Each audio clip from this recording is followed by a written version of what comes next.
aqui com o nosso especialista, com um currículo super extenso, que eu vou tentar contá-lo aqui para vocês. Eduardo Derrira, obrigada pela presença e participação.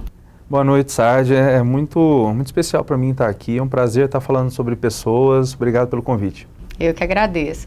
Eduardo, então, vamos contar aqui um pouquinho do currículo dele. Ele que é administrador, ele que é especialista em gestão de empresas, em gestão empresarial e pessoas. Ele que é palestrante na área de liderança e desenvolvimento pessoal, coaching e atualmente gestor de pessoas no Fujioka.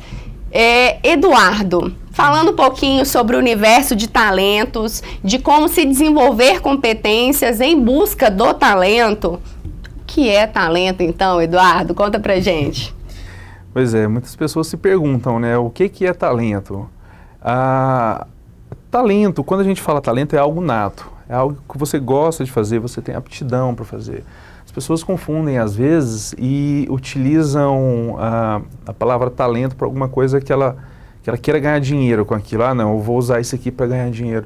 E nem sempre é por aí. O talento, ele é nato, é algo que você gosta de fazer, que você tem aptidão, que você faria todos os dias da sua vida e faz bem. Você faz melhor que muita gente.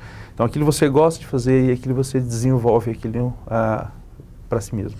Aliás, essa é uma questão que vem sendo muito discutida há muito tempo, se tornou inclusive até um tanto quanto banal o fato de as pessoas quererem ganhar dinheiro e esquecem de trabalhar e buscar a sua essência enquanto talento e trabalhar com aquilo que de fato gostam, né, Eduardo?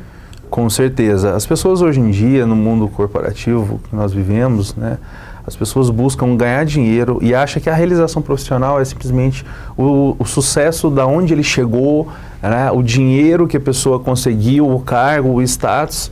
E muitas pessoas depois se perguntam, não são felizes e se perguntam, o que eu fiz de errado? Ganhei muito dinheiro e não sou feliz.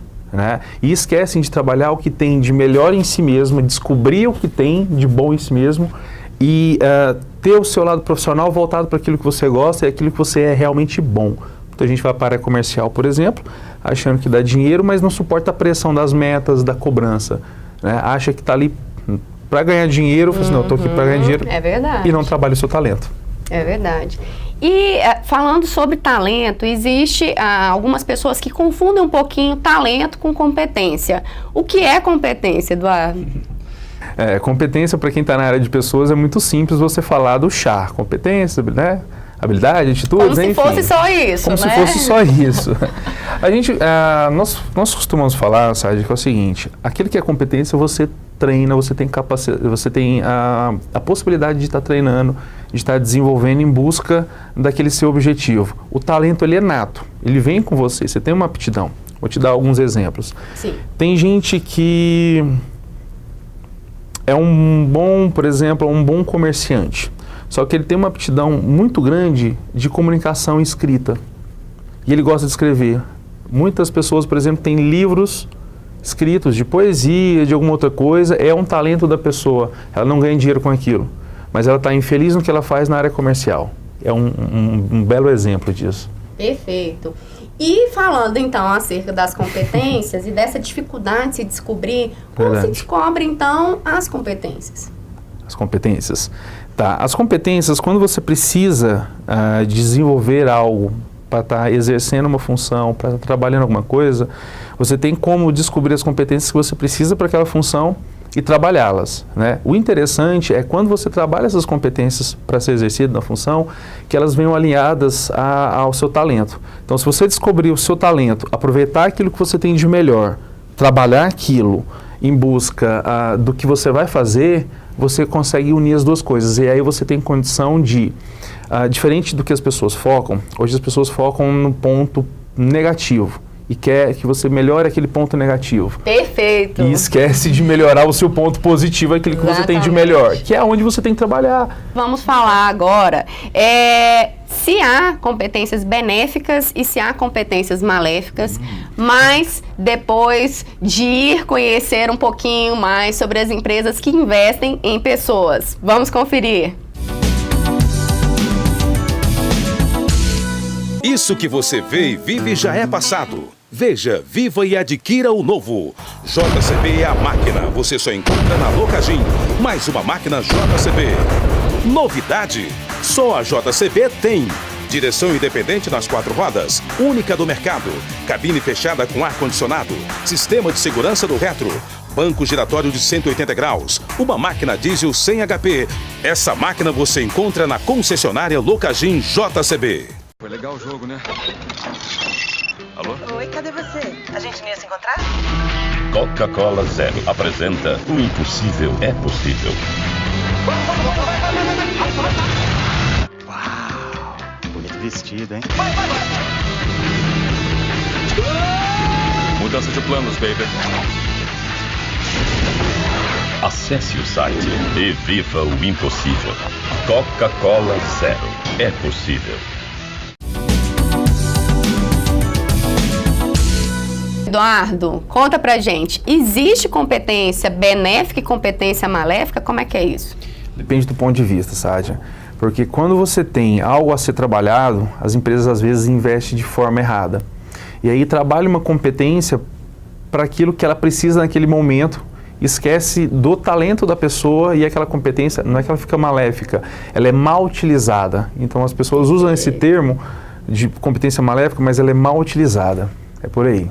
Fala um pouquinho pra gente também, Eduardo, sobre os métodos de se trabalhar as competências. Os métodos, ok. Dependendo muito da competência que você queira trabalhar, se ela é comportamental, se ela é uma competência técnica, você tem treinamentos e metodologias para isso. Hoje, o que mais se utiliza é o processo de coaching, porque dentro do processo de coaching, você interioriza dentro da pessoa o que ela precisa melhorar e a partir daquilo ali, ela traça o caminho dela e ela se conscientiza e tem... como se diz, ela tem nítido o que ela precisa se desenvolver, né? Dentro disso surgem treinamentos, né?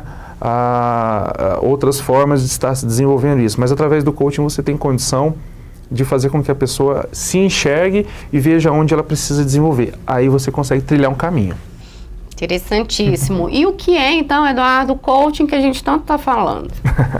Pois é um assunto muito atual, né, que as pessoas virou até modismo. Exatamente. Né?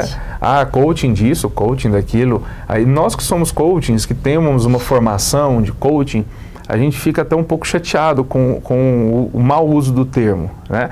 Mas o coaching nada é mais que um processo de você desenvolver competências em si mesmo.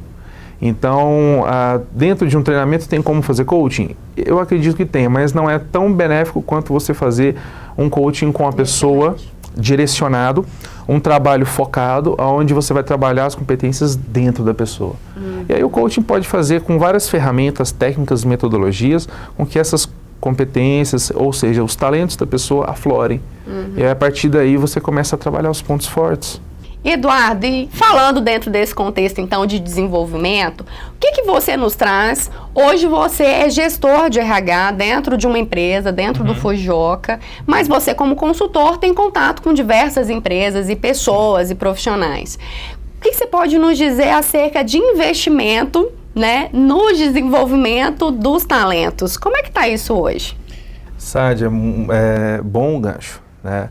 O que acontece? Hoje nós percebemos que as empresas elas procuram muito assim, precisa investir em treinamento e começa a desesperadamente investir uma quantidade de dinheiro e tempo também, né, os dois juntos, em treinamento.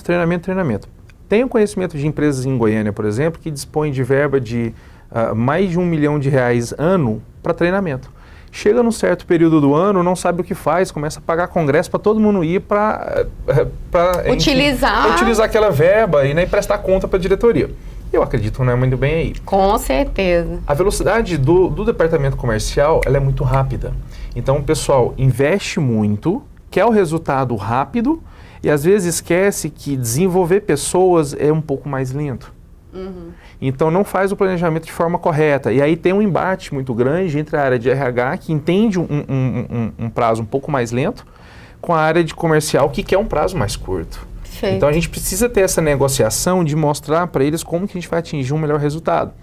Por isso a importância de você identificar um talento e saber onde é que você vai trabalhar aquela pessoa e de que forma você vai trabalhar aquela pessoa. né? E muitas vezes a velocidade dos negócios da empresa quer que as coisas sejam muito rápido e deem resultado muito rápido. Investem dinheiro e às vezes de forma errada. E esquece de se trabalhar a pessoa como ela é. Muitas vezes você vê em empresas pessoas que trabalham na área financeira, mas às vezes ela tem um dom de comunicação muito grande, né? Você não sabe, ela está na financeira, mas ela não tem, e a empresa não enxerga isso.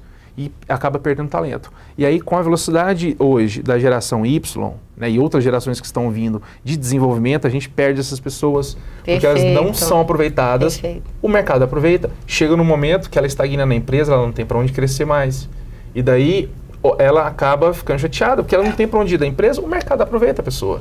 E isso é um gancho interessantíssimo, dá muito pano para manga. Realmente. Muito bom estar aqui com você hoje, Eduardo. Obrigada pela sua contribuição. Obrigado, eu espero você aqui em outros momentos para a gente falar um pouquinho mais a respeito desse assunto e levar bastante informação para você que está aí do outro lado da telinha. Obrigada pela presença, Eduardo. Obrigado, Sadi, pela oportunidade. Estamos sempre à disposição para falar de pessoas. Obrigado. Maravilha, eu agradeço. E agora nós vamos para o quadro Saúde e Bem-Estar, falar com o Dr. Fernando Ribeiro, ele que é nutricionista e personal dieter. Obrigada pela presença, Dr. Fernando. Eu que agradeço o convite. Dr. Fernando, vamos conversar um pouquinho sobre a dificuldade que as pessoas têm, que o brasileiro tem, as pessoas de um modo geral têm, de se adotar uma alimentação saudável, né? Nesse dia a dia tumultuado e corrido que a gente tem. Eu gostaria de desmistificar algumas verdades, né? Ou não, ou mitos que se tem em relação à alimentação. Como, por exemplo, beber água em jejum emagrece? Olha, a água é muito importante, né, para o nosso sistema digestório, mas ela isoladamente não vai fazer perder peso. O que faz uma pessoa perder peso é o conjunto das coisas que ela se alimenta, que ela come ao longo do dia, certo? Então, não emagrece. Perfeito. Comer alimentos ricos em carboidrato, isso também emagrece ou não comendo-se à noite? Que isso é uma coisa que se fala muito. Bom, o carboidrato, ele deve ser ingerido em todas as refeições. A gente não pode se privar de um nutriente em específico, tá? Então, é importante que a gente se alimente em todas as refeições com carboidrato. E à noite, por nosso sistema, o nosso corpo já está mais lento, o metabolismo, acaba que a gente tem que maneirar, reduzir um pouquinho a quantidade desse carboidrato. E por falar nisso, deixar de comer ou arroz ou feijão, isso também proporciona emagrecimento ou não? Não, não proporciona. As pessoas têm deixado esse hábito de comer o arroz e feijão todos os dias e é uma combinação perfeita, eles se complementam, né? São bem casadinhos e acabam que comem, em substituição a esses alimentos, outros alimentos mais gordurosos e acabam ali aumentando o seu peso, né? Contribuindo para a obesidade.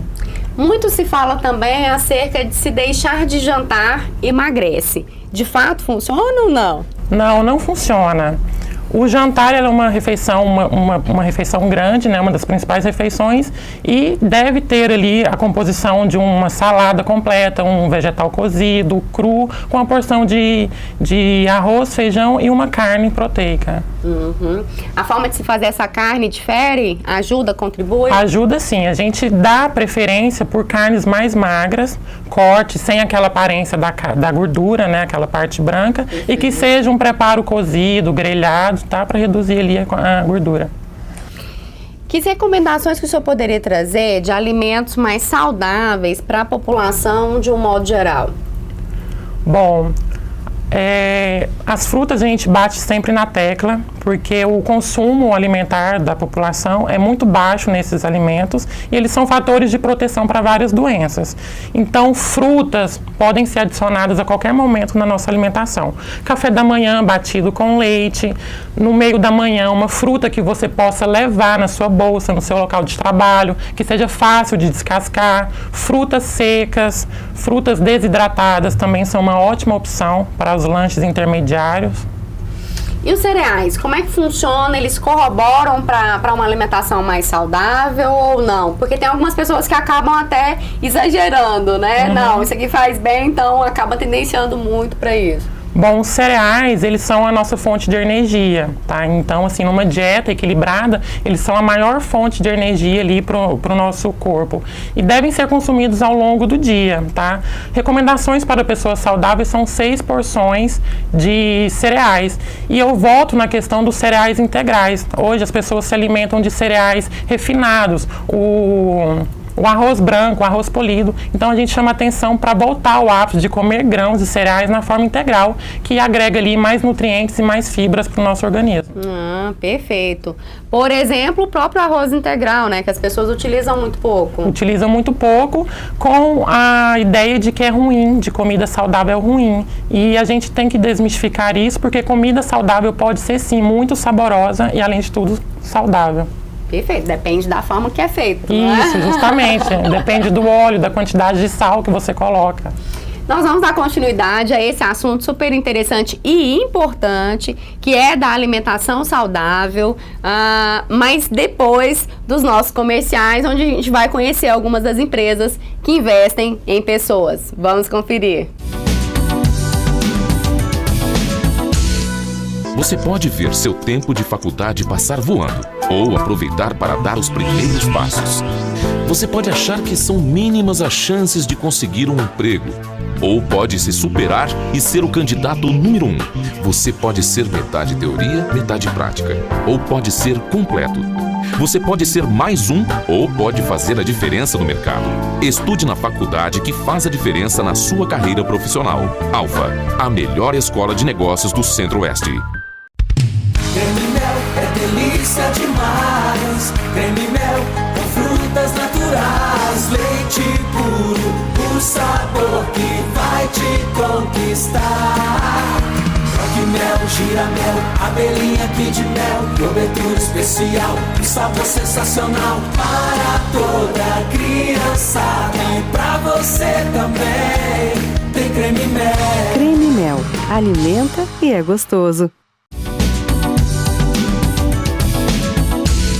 Voltando a falar do tema, então, doutor Fernando, sobre alimentação saudável, existe uma importância, existe alguma ligação direta entre se estabelecer horários de alimentação e se manter o peso?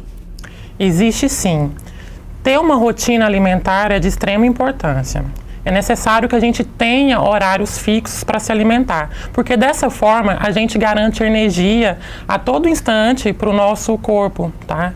E consequentemente, a gente quando deixa de fazer uma refeição por muito tempo, fica muito tempo em jejum, quando a gente vai comer, a gente tem uma compulsão alimentar que acaba comendo mais do que precisa. Então, estabelecer horários fixos para se alimentar é ideal. Tá. Porque senão você acaba compensando, né? Isso, vai sentir mais fome ali e vai exagerar na dose. Tá. Que dicas, quais as dicas você pode trazer sobre lanches práticos pro dia a dia, doutor Fernando? Bom, lanches práticos podem ser carregados no nosso dia a dia, na bolsa, na mochila, no carro.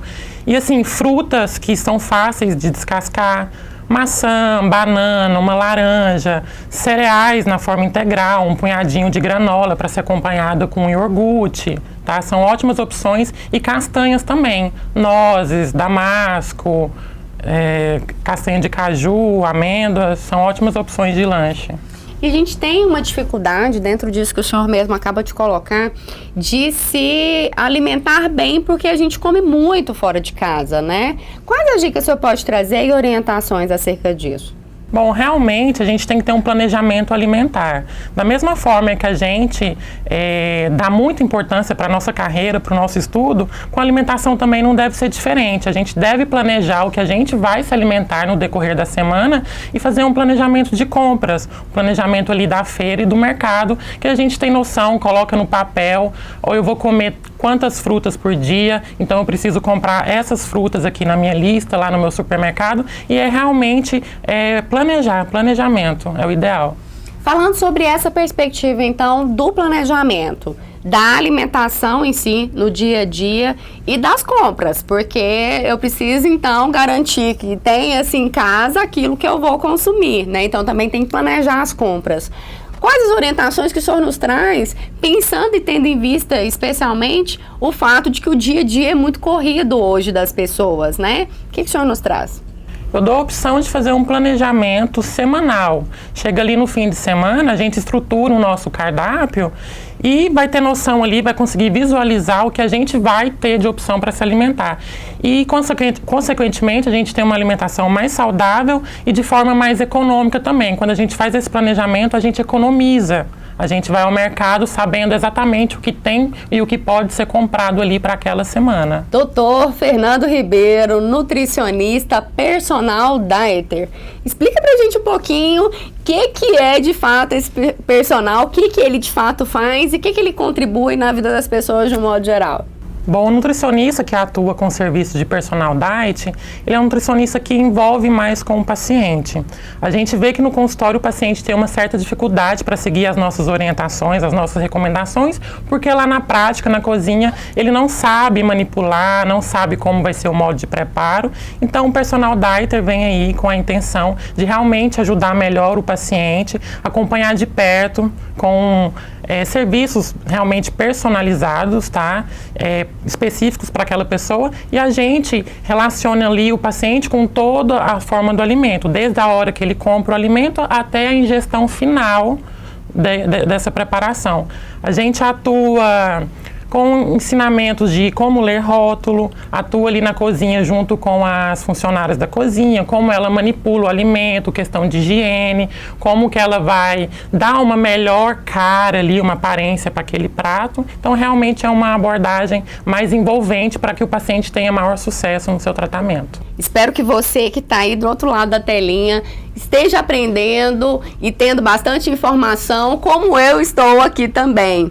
Dr. Fernando Ribeiro traz aqui essa especialidade que eu não conhecia. Você que tenha tido interesse acerca desse assunto, pode entrar em contato com a nossa produção. Os dados estão aí embaixo no rodapé para falar e ter então os contatos do Dr. Fernando Ribeiro. Obrigada pela presença, Dr. Fernando. Eu que agradeço o convite. E agora a gente vai falar um pouquinho de espiritualidade com o pastor Ednei Reolon, falando um pouquinho acerca de espiritualidade. Obrigada mais uma vez pela presença. Obrigado você pelo convite, Sádia. Quero cumprimentar os nossos queridos telespectadores e falar da alegria de poder participar deste momento tão importante na nossa vida, que é falar de gente, de pessoas e de algo tão importante que é a nossa espiritualidade. Com certeza. A gente é que agradece pela sua presença sempre aqui. Reverendo Ednei, falando um pouquinho acerca desse período de crise que a gente vive, crise existencial, crise em todas as áreas, em todos os âmbitos das pessoas de um modo geral, como é possível a gente pensar em ter uma reserva espiritual, se é que assim eu posso dizer? Sádia, é interessante esse tema de pensar em reserva ou então num estoque de emergência ou de segurança, né? Hoje em dia, na questão da logística, se fala sobre um termo que é just in time, que é a gente sempre ter algo preparado, que não pode ser muito, porque isso envolve custos, mas que é o necessário para que a empresa não pare, para que a logística permaneça, né? Trazendo isso para o mundo espiritual, que é a nossa preocupação aqui nesse bloco, é importante pensar que muitas vezes nós somos pegos de surpresa em situações da vida e a gente está despreparado. É como se uma empresa fosse feito um pedido de um produto e ela não tivesse a matéria-prima no estoque, ela não tivesse o produto final no estoque, e aí então ela vive daquilo, mas não tem aquilo para fornecer para o seu cliente, para o seu consumidor, né? Pensando nessa ideia na nossa vida, eu me lembro de Jesus. Jesus, nós cremos que ele é Deus, que se fez homem, e ele sendo Deus, eu imagino que ele tinha toda a reserva do mundo. E, no entanto, ele nos deu algumas dicas de como humanamente, emocionalmente, estarmos preparados, né? A Bíblia nos diz que ele separava tempos para estar a sós com Deus, que ele separava momentos do dia, ele tinha uma agenda apertadíssima, multidões procuravam Jesus para receber dele alguma coisa, milagres, palavra, amor, carinho, e apesar disso, ele tinha momentos que ele despedia as multidões e ele ia para o monte orar. ele se reservava o direito de ter um tempo a sós com Deus. Eu julgo, Sádia, que muitas vezes nós enfrentamos dificuldades emocionais porque nós não nos preparamos para o momento da crise. Nós vivemos um mundo agitado, consumimos. Eu não sei se isso acontece com você, mas eu imagino que alguns motoristas sofrem do problema que eu sofro. A gente está usando o carro e sabe que o combustível está baixando, o ponteirinho está diminuindo e a gente sempre pensa, dá mais um pouco, né? A gente acontece comigo a também. gente fica pensando, não, daqui a pouco eu abasteço na correria. Quando acende aquela luzinha dizendo, olha, tem mais 5 litros, a gente ainda está acostumado, a gente acostuma a medir o quanto nós podemos andar de quilômetros com o tanque de combustível na reserva, né? Ou seja, a gente sempre anda no limite. Isso não é bom, né? No nosso mundo emocional, no mundo familiar, nós não podemos andar no limite. Então, a dica da palavra de Deus é nós conseguirmos separar um tempo para nós no dia. Porque veja, se nós olharmos para a nossa agenda, a gente tem que ter tempo para a família, e é importante, tempo para o trabalho, tempo para tantas coisas, e tempo para nós, aquele tempo onde nós vamos nos preocupar com a nossa individualidade. Agora, essa individualidade, ela não pode ser egoísta, e nem pode ser egocêntrica, e ela precisa ter a presença de Jesus. Então, eu penso que Jesus nos dá uma boa referência. Jesus, ele parava em alguns momentos, ele falava, agora é o meu tempo. Ele despedia as multidões, ele falava assim, olha, eu vou me recolher. E o texto bíblico nos conta que nos momentos que antecederam a crucificação dele, que literalmente foi um momento crucial, né? Ele chamou os seus discípulos mais íntimos, Pedro, Tiago e João, para que eles fossem com ele num jardim, num lugar mais reservado, para se fortalecerem espiritualmente e emocionalmente. Então, no mundo tão conturbado, no mundo de tantas exigências, no mundo onde nós não conseguimos trabalhar com estoques e em muitos casos as pessoas acham que estoque é prejuízo, nós precisamos ter uma reserva. E essa reserva não vem de outro lugar que não seja de uma intimidade com o nosso Criador, o nosso fabricante, né? Ele tem condição de nos dar essa reserva estratégica para momentos da nossa vida. Eu queria fazer uma menção acerca daquele momento onde uma mulher, Jesus estava numa multidão e uma mulher vai e toca nele e ele fala que ele sentiu que desprendeu o poder dele, né? Isso faz parte dessa reserva, tá aí? É interessante essa lembrança que você faz, Sádia, porque esse texto, a Bíblia nos diz que tinha muita gente tocando em Jesus, mas o toque daquela mulher foi um toque diferente. E esse é um diferencial. Muita gente ora, muita gente crê em Jesus, mas o diferencial está nessa particularidade de ser algo de verdade, algo pessoal. E a Bíblia nos diz que quando ela tocou em Jesus, Jesus parou e falou assim, alguém me tocou diferente. O apóstolo Pedro, o discípulo Pedro, falou, Senhor, muita gente está te tocando. E ele falou assim, não, alguém tocou de uma forma especial. Alguns estudiosos dizem que a impressão que dá é que ela tocou na reserva de Jesus. Ela tocou naquilo que era a reserva pessoal dele, era aquele poder que o mantinha. Aquele não podia baixar daquele nível, porque aquilo ele precisava para a vivência dele. E aí então foi tão especial que ele parou para saber o que tinha acontecido. De fato, Jesus ele nunca vai ficar deficitário no poder dele, né? Mas essa é uma menção da gente fazendo essa relação de nós estarmos atentos para buscarmos em Jesus. Quando estamos com o tanque vazio, quando as nossas reservas estão baixas, quando as prateleiras do nosso estoque estão vazias, nós podemos, como aquela mulher, recorrer a Ele. E Ele certamente, ainda que tire da sua reserva pessoal, Ele vai sempre nos abençoar, como Ele fez com aquela mulher, não só curando a sua saúde física, mas também a sua saúde emocional e espiritual. É isso aí. Programa Pessoas, falando de pessoas. Não é à toa que a gente fala desse assunto de espiritualidade. É o tripé, de fato, que nos sustenta, a área pessoal e profissional, saúde, bem-estar e espiritualidade, que é de extrema importância nas nossas vidas. Hoje falamos aqui sobre talentos, falamos também sobre alimentação saudável e agora também sobre reserva espiritual, que é de suma importância nas nossas vidas. Obrigada pela participação, conto com vocês sempre do outro lado da telinha. Bye, bye!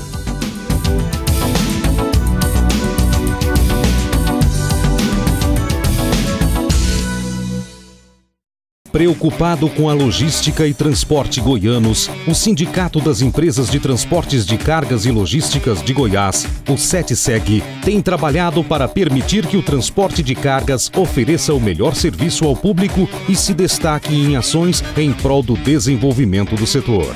Se você pertence a essa classe, junte-se a nós.